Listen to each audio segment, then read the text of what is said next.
ഇന്ന് ലാലേട്ടൻ്റെ എപ്പിസോഡ് നടക്കുന്നതിൻ്റെ ഇടയിലായിട്ട് ഒരു ടാസ്ക് കൊടുത്തിട്ടുണ്ട്. ഈ ടാസ്ക് എങ്ങനെയാണെന്ന് കൃത്യമായിട്ട് പറയാം. ഈ ടാസ്കിൽ വിജയിക്കുന്ന ഒരാൾക്ക് ഒരു സ്പെഷ്യൽ സമ്മാനമുണ്ട്. ഇതൊരു സ്പോൺസേഡ് ടാസ്ക്കാണ്, മൈജിയുടെ ടാസ്ക്കാണ്. മൈജിയുടെ 20ാമത് ആനിവേഴ്സറി പ്രമാണിച്ച് 48 hours സെയിൽ നടക്കുന്നുണ്ട്. അപ്പോൾ അതിൻ്റെ ഒരു ടാസ്ക്കാണ്. ടാസ്ക് എങ്ങനെയാണെന്ന് കൃത്യമായിട്ട് പറഞ്ഞു കഴിഞ്ഞാൽ, ആക്ടിവിറ്റി ഏരിയയിൽ കുറേ അധികം 2 കളറുകളിലുള്ള ബലൂണുകൾ നിറച്ച് വെച്ചിട്ടുണ്ട്. അപ്പോൾ അതിൽ ഒരു ബലൂണിൻ്റെ അകത്ത് മാത്രം ഒരു സമ്മാനമുണ്ട്. സമ്മാനം എന്ന് പറഞ്ഞാൽ മൈജിയുടെ ഒരു ലോഗോ ഉള്ള ഒരു ടോക്കനാണ്.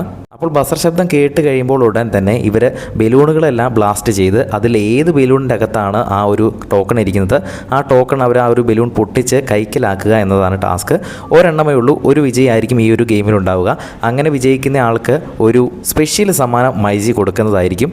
പ്രൊമോയുടെ അവസാനം അനുമോൾ ഒരു സൈഡിൽ നിന്ന് ഇങ്ങനെ ബലൂൺ പൊട്ടിച്ചിട്ട് എന്തോ എടുക്കുന്നത് പോലെ ഇങ്ങനെ തോന്നുന്നുണ്ട്. ഇനി അനുമോൾ കാണോ ലഭിച്ചതെന്ന് അറിയത്തില്ല. നമുക്കെന്തായാലും എപ്പിസോഡിലൂടെ തന്നെ കണ്ട് മനസ്സിലാക്കാം. ടാസ്ക് എങ്ങനെയാണ്. ഇന്നത്തെ എപ്പിസോഡ് ചിലപ്പോൾ ഒരു എവിക്ഷൻ നടന്നേക്കാം. എവിക്ഷൻ നടക്കുന്നുണ്ടെങ്കിൽ ആരാണ് എവിക്റ്റഡ് ആയതെന്ന് എപ്പിസോഡ് നടക്കുമ്പോൾ തന്നെ അപ്ഡേറ്റ് ചെയ്യാം. അപ്പോൾ എപ്പിസോഡ് കാണാൻ പറ്റാത്തവരുണ്ടെങ്കിൽ ചാനൽ ഒന്ന് സബ്സ്ക്രൈബ് ചെയ്യുക. അപ്ഡേറ്റ്സുകൾ വരുന്നതായിരിക്കും. കൂടുതൽ വീഡിയോസിനായിട്ട് ചാനൽ ഒന്ന് സബ്സ്ക്രൈബ് ചെയ്യുക.